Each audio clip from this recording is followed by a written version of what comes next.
Welcome to Marriage IQ, the podcast for the intelligent spouse.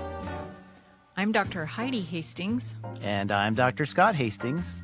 We are two doctors, two researchers, two spouses, two lovers, and two incredibly different human beings coming together for one purpose: to transform the stinky parts of your marriage into scintillating ones, using intelligence mixed with a little fun. Hello and welcome back to Marriage IQ, with the podcast for the intelligent spouse. We are your hosts, Dr. Scott Hastings and Dr. Heidi Hastings. Yep. Welcome, everybody. We have a guest today. We're really excited to kind of spread our wings a little bit, get some more perspective on some of the things that we're teaching. And we are pleased to have Dr. Ray Doktor today. Did I pronounce that right? It's Doktor, but it's okay. But if you think about all the songs that have been written with Doctor, I'm totally cool with that. Okay. Robert Palmer is like from the 70s, and I think there was some other songs from the 80s that had that same lyrics in that also, but it doesn't matter to me. So either one works. Okay. Here's the big question, though, Ray. Is Doctor really your last name? It is. It is. Or Doktor is really your last name? Yes. Well, how fitting then that you're a doctor.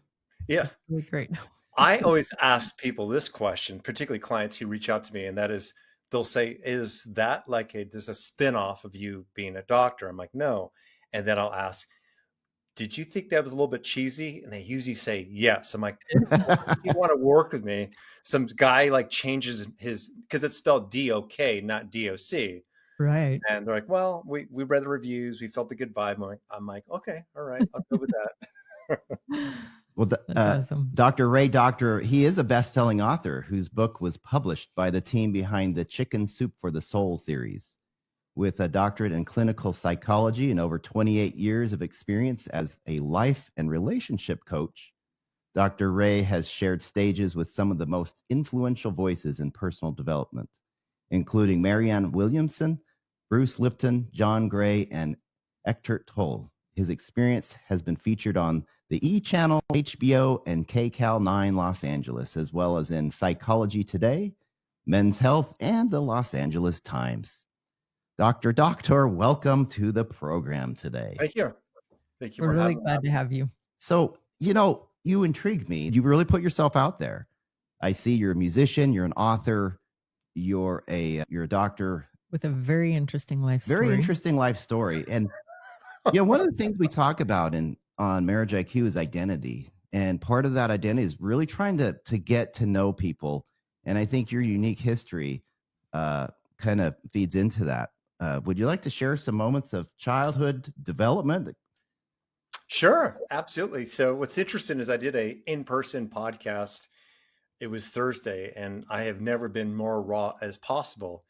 And we went really deep with even when I had been arrested for a DUI. And the funny one was stealing suntan lotion from Kmart, with no shirt on, put it in my short and running. And I don't know why, maybe I really wanted a tan in the 80s or something. But to answer your question more directly, I wrote about it in my book as well. Part of who I became started with having two near-death experiences. I fell from a building, 3 stories, and was possibly almost dead for about a minute. And then it happened again when I was 16. So you fell from a building twice.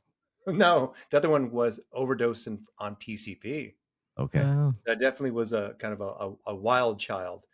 But I heard about your experience driving as a 12-year-old. Well, I guess you saw that. So I used to pick up my friends with my mother's Chrysler LeBaron from their bus stops, where they would be waiting for the bus and pick them up, and we would listen to Led Zeppelin and The Who and just rock out. And then so I wouldn't wake up my mom. We would open up the garage door. It had an electric garage door, but if you pull the handle, it became manual, and we'd lift that the garage door open, and I would punch it, put in neutral, turn off the engine, and roll it in. Perfect park. So LeBarons they're convertibles, right? They had convertible ones also. You Oh, remember? Yeah. But Well, so back to your question is that my real changes began when I was 14 and I was a star running back and I broke my leg and fractured it in 14 different places. And at that time, that was my identity, having people look at me like that guy was good at sports to whatever social currency I'd be able to attract. And mhm. then when I broke my leg, like it was as if no one saw me, like my identity was just shattered. And I went into, for the first time, of like depression, I guess. And there was a teacher named Miss Jenkins who did not like me, and I did not like her either. And she just got right next to me and she said, you need to stop feeling sorry for yourself. And that shook me. And it was true. And then that led to me, it was during the times where, men would wear makeup, the new romantic movement to punk and all of that. And so I kind of did this transformation, like as if I was Ziggy Stardust, and I showed up to school looking way different. I remember getting all this positive attention, and that became kind of my persona. I played in the band, and then many more experiences in my life where I reinvented myself. I went through that, I guess, re-identifying myself. And I think we all try to connect to something that we could be so others will look at us a certain way, respect us, love us, and everything else. But typically, it's like we're adding things onto ourselves. Typically, it's social status. It's all these things. And it's taken me a long time to learn that. That doesn't build confidence. It's an inner journey to find out who we authentically are. And so that's that right. journey from there led to, yes, I had been arrested for drinking and driving. That led me to seeing a therapist for the first time.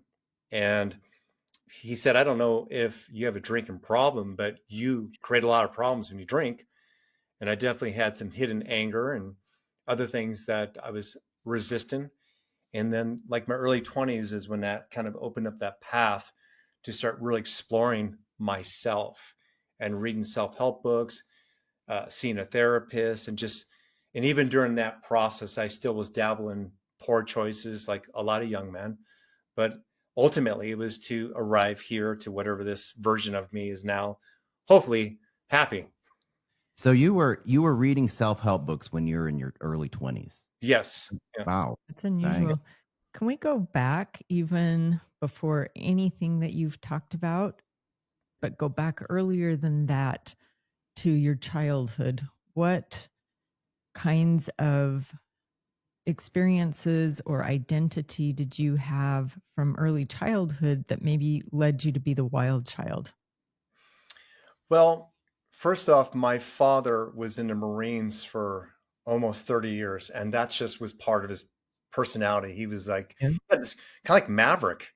I mean, my dad kind of had that attitude like Tom Cruise played, where he'd been in the military for a really long time, and he kind of always pushed against the status quo, particularly if there was injustice or whatever. And so that's just part of my personality. But when I was a small child, like well, first off, I had really bad asthma. Mm. So my early memories of my childhood when I was 2, 3 years old was getting shots for my really bad allergies Mm. and being separated from other children and immediately feeling different just because of that alone. In addition to that, I also was born with my feet crooked. So I wore braces just like Forrest Gump, literally Mm. Oh, wow. up until, Okay. yeah, from 3 to 5 years old. And so I was singled out. I looked different and was Yeah. made fun of. So you can see where Wow. things kind of were shown up in a way where I kind of was forced to kind of look at myself differently. And then when I was 6 or 7 years old, I developed trichotillomania. So I was pulling my hair out and I had bald spots. Mm. And so those are like three different childhood experiences where I had to figure out who I was, or that I had been deprived of something, or it's when I experienced the idea that I'm different from other people. And I think it kind of forced me to also be with myself and have to work through that. In our world now, a lot of kids don't have that rites of passage. They're hypersensitive. They don't really have that emotional strength. And I was also, I'm half Okinawan. And so I was in this very kind of redneck town that was primarily Christian. So I also experienced racism. My mother would show up to school to pick us up in a kimono. So just all of those things, I guess there could have been another boy you would interview like this and ask, how did you end up in prison? Or how did you end up being a drug dealer? They can blame all these same reasons. Or you can ask someone like myself and I can say, well, I was kind of forced to like just basically accept the fact I'm different. And we all are in our own beautiful, unique way. And so what? So how am I going to make the best of it? And so it began from that space, but also again, my dad, he was a great leader. He really had firm boundaries. And so even while there was the world outside there and kids were using drugs and doing crazy things, he raised me on integrity. He raised me on taking accountability. He raised me on being a good human. So I think even when I dabbled in those things, it was really experimental. It wasn't an identity. It was, sure, maybe I wanted to check out, but hey, it kind of felt fun smoking weed and going to Knott's Berry Farm. It was experimental, but I don't think it was because I was feeling really bad about myself. So let me see if I get this right here. You have this childhood with several different types of trauma, including a near-death experience, the racism, these other just being excluded. You're wearing braces, the Forrest Gump. Yeah, all of these excuses to blame other people. And yet it sounds to me like you had a great role model in your father. You brought up your father who taught you at an early age about firm boundaries. And do you feel like that helped you? Because look at you now, right? You're this author, musician, you're a speaker. There's a lot of things that have led you to be where you're at. How instrumental was having these role models, including your father, in your childhood and youth? I think it was everything, because my father as well had to go through many challenges too, such as my grandfather, his father, died when he was 2 years old. His mother took on a second job. She was one of the first female deputies in a Bronx. I even saw her certificate. So she was kind of a badass, but she opened up a newspaper stand as well across the street from Yankee Stadium, where Babe Ruth actually took my father to some of the games. So my father started working at a very young age also to support the family. And so what I grew up with is people who were survivors, people who didn't play into victim mentality and just kept moving forward. And including my mother, who was just amazing also. Here she was living in Okinawa, where the patriarchal system there is where if the firstborn, which was a boy, stays with the father, and she was not in a healthy relationship, and she tried to lean in and fix things, but her husband wouldn't. She walked away from that marriage and was ostracized from her entire community. And even her son there, I have a half brother in his 70s who I never met. She did that in the 1950s. And my father married a woman, and she ended up being an alcoholic, and he had 2 boys with her. He divorced her and raised 2 boys on his own, a single father from the 50s, a man who was like showing up. All I have seen is 2 individuals, my parents, just keep showing up no matter what, choosing what is right no matter what. And even if it's cause conflict, even if others might not agree with you, you have to be your authentic self.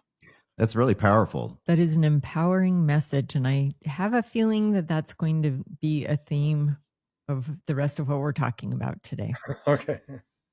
Tell me a little bit about, and this brings up too, we talk about this. Some of the things, our genetics, our trauma, our experiences, they are an explanation, but not an excuse. So they can explain some things about our behavior, about our personalities and what we do, what we think, but they do not excuse us from the poor choices that we make. Mm-hmm. So I really like that empowerment.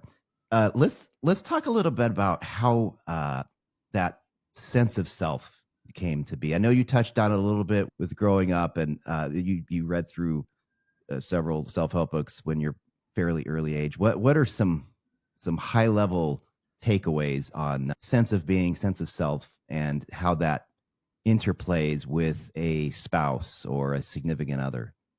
So, what I'd like to do first is talk about trauma because that's brought up so much. And often what we hear is that that person is acting this way because he or she has unhealed trauma. And that continues to be the narrative. And I'm not dismissing that people haven't experienced something in a negative way. But what I've discovered after working with over 6,000 clients is that it is the way that the client hasn't fully integrated the experience in a way where it makes sense to him or her, where they start feeling a more trust to their decisions moving forward, to where they even locate where the tension of the experiences in their body and they're able to release it, to where they're no longer waiting for an apology or just still kind of going into that monkey mind of why did he do that to me, to more like, why do I allow myself to be bothered by what he had done? And I'll give you an example. Yeah. So I wrote about it in my book. It's called All It Takes Is One, Drop Your One Big Hidden Belief and Master Your Life. And I wrote a little section in there about trauma because I used to specialize in helping people move through it. And in there, I share how my son, when he was still living with his mother, he lives with me now full time. And this is actually the experience which led to us agreeing that he'd be better with me. She was living in a bad area and she was holding my son. He was 3 years old and she got a gun put to her head and was robbed. Okay. Wow. So, of course, she was scared in that moment. However, for my son, how would he know the difference? How would he know the difference? And so 6 months after the event, my son said, some gorillas took my mother's purse. So from his little, cute, innocent mind, he remembered these people as gorillas because they had masks on. And it was a very Mm. innocent interpretation, no trauma, nothing. So fast forward 2 years later, where he has watched TV, where he's seen people maybe do bad things or someone steals someone's cheese in a cartoon, he starts formulating a new type of memory of it, such as he was more aware of it. To finally, when he was 6 years old, he was sharing the experience of one of his friends as if he was fully alert as a 3-year-old. And I stopped him. I said, Max, when that happened, you had no idea. You actually didn't even know that there was danger. You knew nothing about death. You knew none of those things. And, he laughed about it. I laughed about it. That experience has not imprinted his life at all. Whereas if there are other adults, other people saying, oh my God, what happened to you? To 2, 3, 4, 5, 7 years later, to where he now is creating a story that I should have been afraid, or there's something wrong with me for not being afraid of this, then it could have turned maybe into trauma. And so what I'm trying to share here is that, because I've worked with a lot of people who've had to move through trauma, typically it's those first who don't actually say anything about it. They remain silent for years. And it's this negative thought.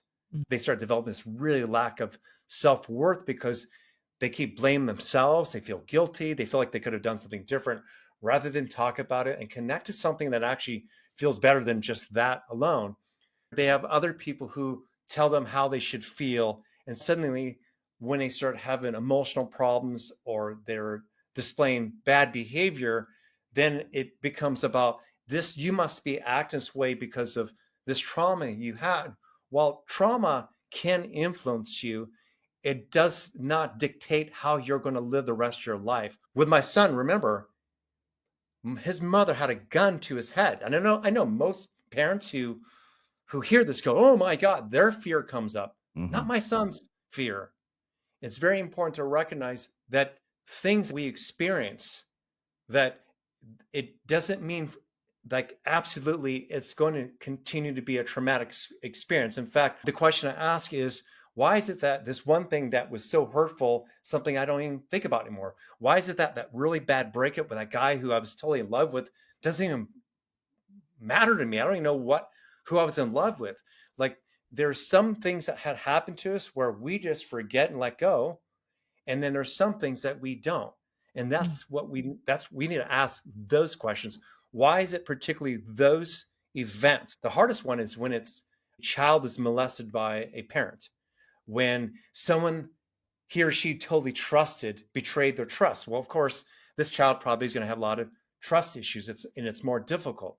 But what makes that experience more difficult, it's when the kid is lost with his or her own thoughts that they did something wrong, that they feel that shame in their body as they go through this, the way that their mother looks at them to like they're contaminated, or they're in a religious culture where it's projected onto them that they're no longer clean.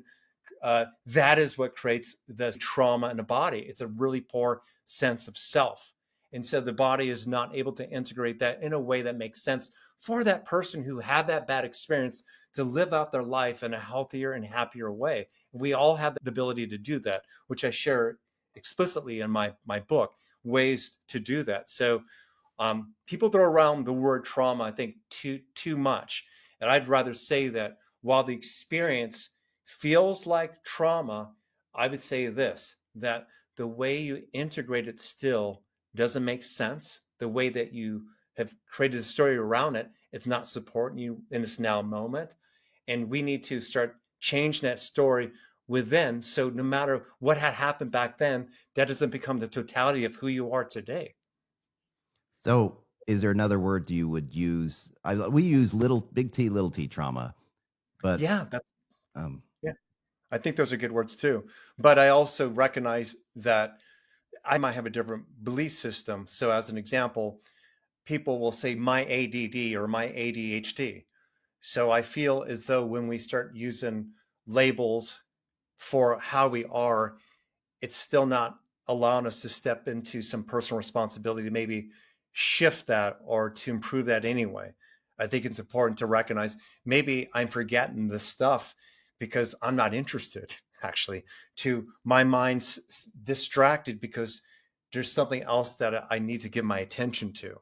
Very often we just don't want to get to the root, like be as transparent and vulnerable as we like to kind of own something.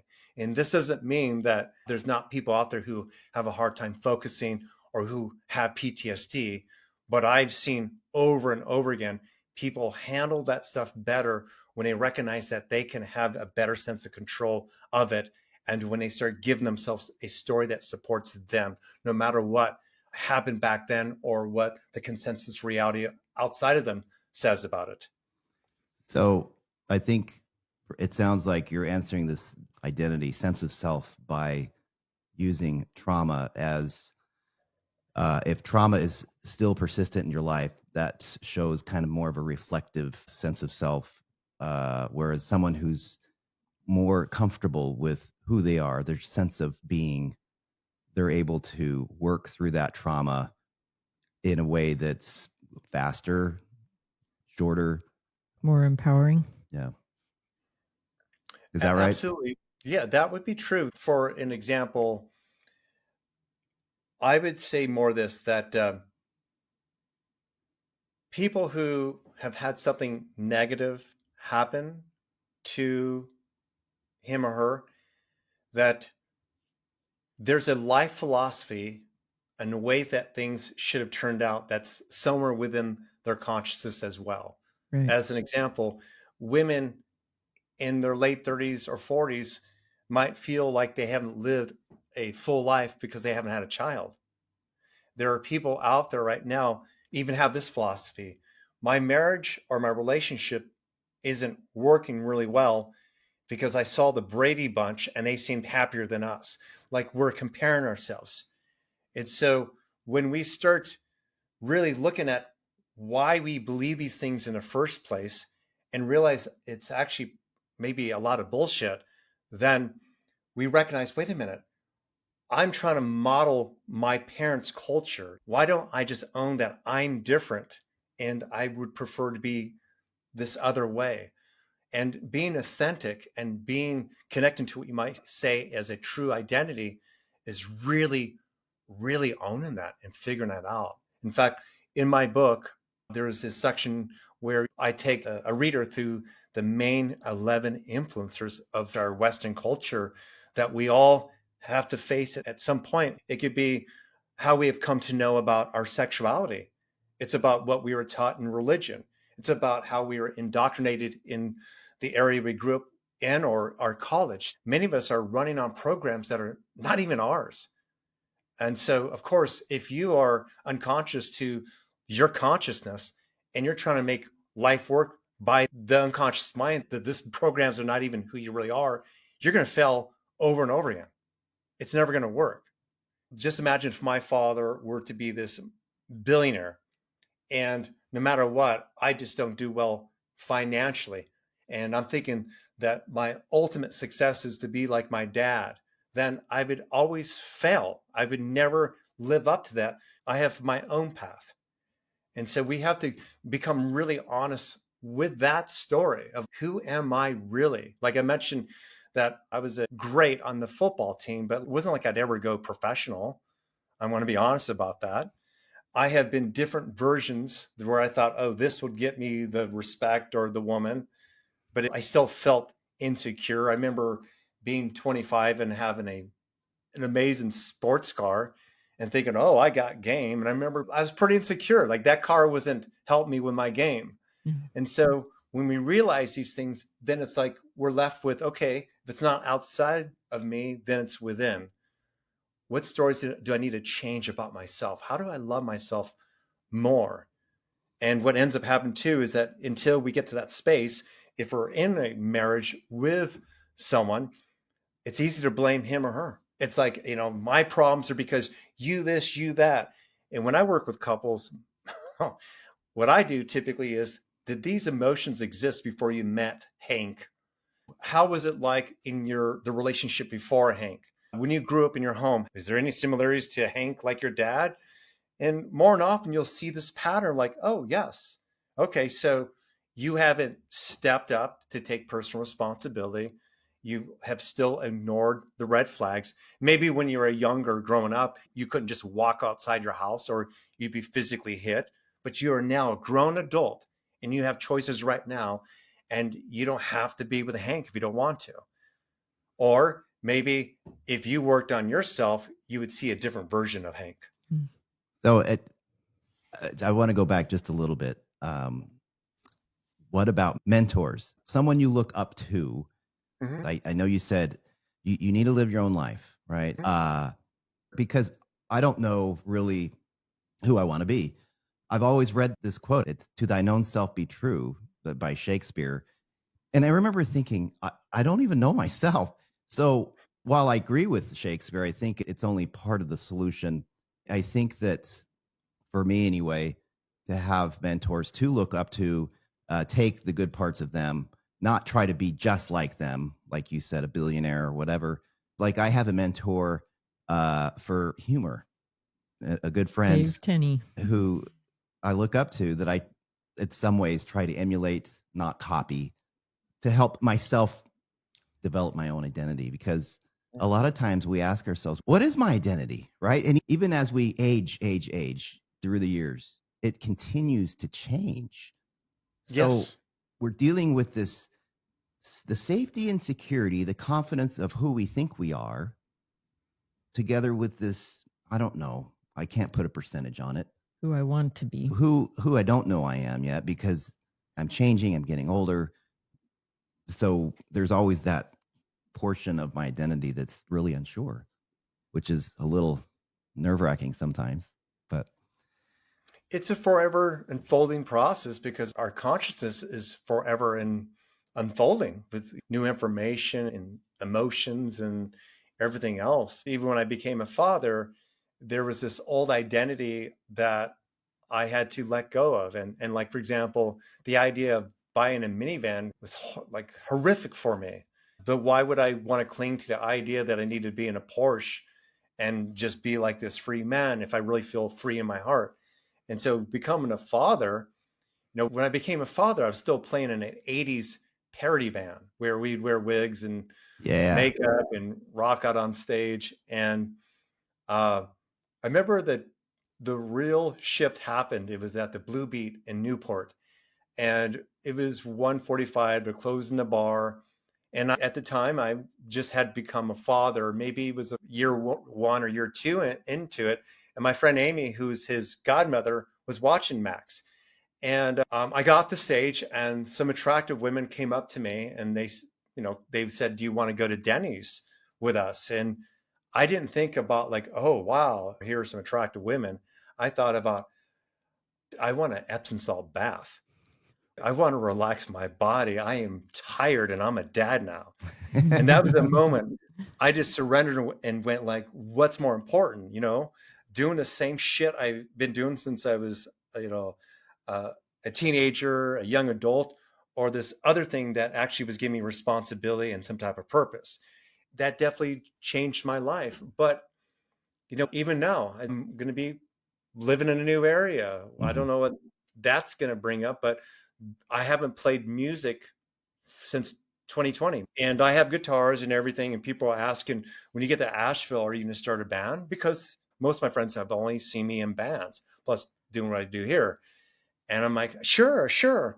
But there's this other part of me going, I get tired at 8 p.m. now. I get tired at 9 p.m. Like, it would have to be day shows. I don't think I'm that person anymore.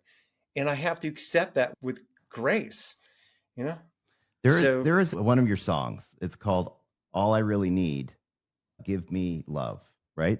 Did I say it right? Yeah. So I was listening to that earlier, just some of the lyrics. Is that some of your philosophy here? Because I notice it kind of goes along with the theme with the Beatles. All you really need is love, right? And then ultimately for us, that we're Beatles from a high, like a 30,000 foot view, that's really it. It's love, right? But I wanted to kind of get your idea on your thoughts, since you wrote it, about love and how that all ties in with your identity. Well, my response, by the way, I'm not going to ever compare myself to Robert Plant from Led Zeppelin. I'm born the same day as him, but when people ask the song, he never wanted to be asked questions about. In fact, supposedly when he was in Oregon, he paid $10,000 to a radio station to not ever play Stairway to Heaven again. So I don't know why, but when he shares about that, he shares about his 24-year-old version. So it's hard for him to identify with what he was experiencing back then, because now he's a man in his 60s or 70s. And so that song was written in 2001, but already I was on a spiritual path and journey. Yes, it's all about all you really need is love. And in the lyrics, it talks about meeting with a shaman in a sweat lodge also. And it's about this man kind of searching for answers and recognizing that it's right there within. I love that. And kind of a cool thing too, that so there is on the bridge, you hear a guy announcing something. It sounds like a game show. And it says, contestants, please cast your souls. And that whole part of the lyrics is more about like, we're here to have life experiences. And I believe that we continue, if you want to call that reincarnation, I don't know. But it's just that don't take life so serious, because all we have is forever. Most of us, when I say most of us in the Western culture, we will discover that we have these outdated beliefs about ourselves. So I have a chapter in my book, and I chose probably the most common 11 influencers, such as a traumatic experience, your relationship to spirituality or religion, how you're raised to understand sexuality, to even your primary caregivers, whether it was your parents or your grandparents, to even the first one is the prenatal period. Because when I started doing this work, I used to do like rebirthing sessions, and I would have clients remember what their mother was feeling. Wow. Like them feeling insecure because they're gaining weight, their father's not there for the mother, and then the baby's feeling that energy. There's a book called The Secret Life of the unborn child. Hmm. And he basically like gave birth. He was a doctor in that process and documented everything that had happened with 20 different women. And then he interviewed and used hypnosis with those children. And it's uncanny what those adults today now said. And one of this young adults in hypnosis and says, I'm somewhere where it's really exciting. And all of a sudden there's explosions. And my mother, and that's when his mother's water broke. Mm. They were at a carnival, 4th of July. Wow. And as a baby, he took in that impression. And so through hypnosis, he revealed that that's what happened. Well, I want to know the name of your book again. Say that. Oh, I'll put it up here. Okay. It's All It Takes Is One. Drop your one big hidden belief and master your life. Okay. So is that one deep hidden belief different for everyone? Or are Yes, you finding absolutely. commonalities in what that one deep hidden belief is? Everyone has different hidden beliefs. However, when you typically go deeper than just that one hidden belief, more often what comes up is that that person lacks trust in him or herself, bottom line, or trust in the process of life. It's trust. Trust. Yeah. So how do you heal that? How do you correct that belief that was not serving you or me? Is there a personal example you can give me and I can work with that? Sure. Sure. I really struggle with self-esteem. I have a PhD, probably several things from my first marriage, from maybe childhood, different things. I really struggle believing that I can be successful. So, first off, how do you define success? Ooh, that's a really good question. That's in the book. So, just for a moment, yeah. So, imagine if your definition of success is like what I mentioned, the billionaire father, of course, you would fail. Okay. Okay. 2, you said, I don't know if I'm smart enough, even with a PhD. I mean, listen to how I talk. Like, I grew up on the streets, and so I'm pretty raw. And I've been through a lot of experiences that people would be embarrassed to share.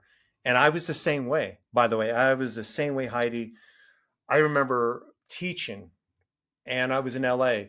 And I don't know why. I kept attracting professors from UCLA and asking me where I got the material. And then I think after the third professor who's challenging whether or not I was smart or not, I asked my mentor at the time. By the way, yes, Scott, I believe in mentors. Absolutely. Forgot to answer that.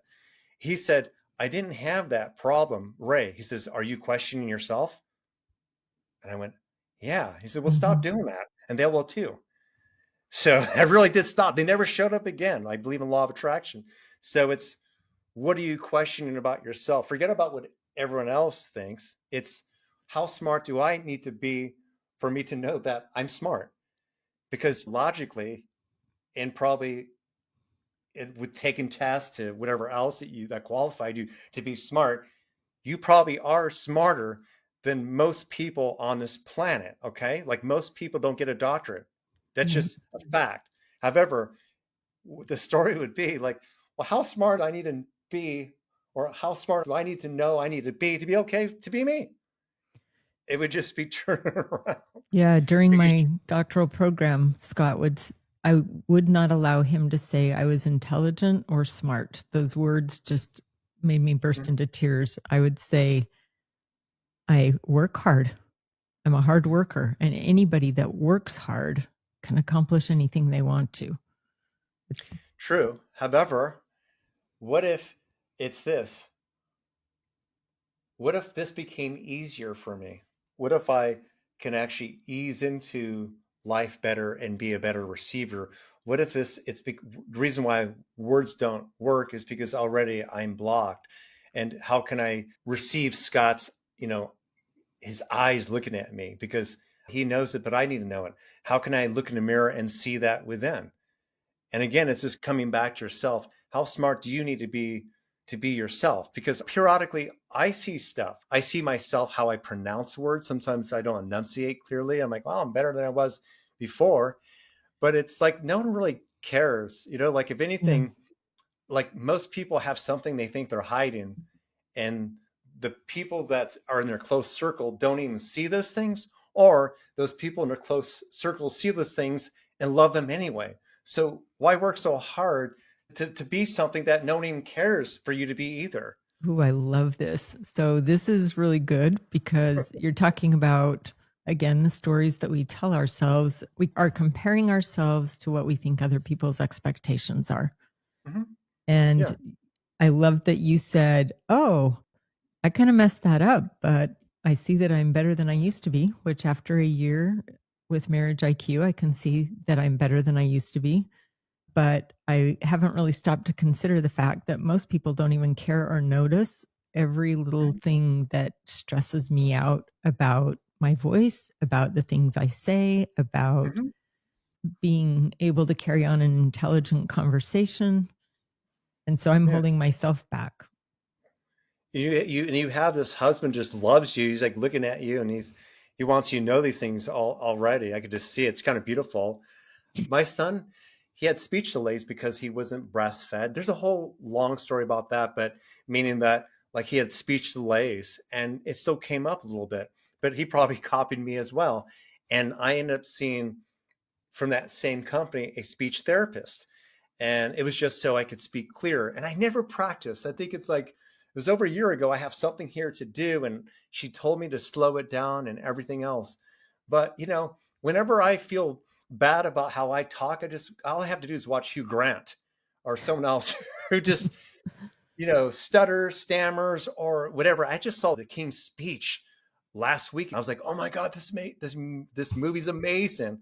He's trying to take the king through his childhood where his father stifled him when he would talk, you know? Mm. And so there was trauma there. But and then there's that moment where the king, he's not a king yet, but he wants him to read, and he thinks it's foolish. And so the teacher starts blasting music in headphones so he couldn't hear himself read the book, and he reads perfectly. Mm. Perfectly, because he's not in his head. And when we're not in our head with those old stories, we are so freaking amazing. We're so amazing. Stories that we tell ourselves really matter. We all have these like overarching beliefs about ourselves. And that belief usually impacts 2 to 3 other areas of our life. Yeah. And when we get to that, it shifts. And if you want to go even really deeper, if you get into meditation, hypnosis, or whatever, and really connect to your spirit, your soul, you'll recognize, oh, this is the life I chose also to heal this by experiencing the opposite. I grew up being pulled away from children right away and other people. A lot of people are looking at their phone right now on Instagram and feel disconnected. Mm-hmm. They're driving next to their partner and they feel disconnected.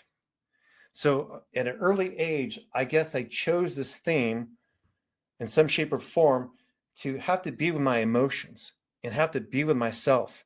And that gave me an early start to find out who I really am, which continues. Yeah. Wow. That's really deep. A lot of topics for a very long discussion, I'm sure. But we've run out of time here today. I think this gives people who want more an opportunity to go look at your book and take a deeper dive into some of the things that you've brought up today. Are there other places that they can find you? My website's the best one. I'll give you a link to my website. It's raydoktor.com. It's RAYDOKTOR.com. Okay. And from there, you can get to my YouTube channel. You can get to everything I'm pretty much doing. Okay. Very good. It's great. Thank you for being with us today, Yeah, Dr. Doktor. We really appreciate this. This has been great. Do you have any parting word of wisdom? Just be you. Be you. We all have a story. And just hopefully that story you have is more loving about yourself. And that's it. Thank you so much. Well, that wraps up this episode of Marriage IQ. And remember, the intelligent spouse knows that to change from a stinky to a scintillating marriage first requires a change in themselves. Follow Marriage IQ on Instagram, Facebook, LinkedIn, and YouTube for more great content on this topic. Head on over to marriageiq.com to grab your free ebook on building a scintillating marriage. Keep exploring, and we'll catch you next time on another exciting episode of Marriage IQ. Have a great week, everybody.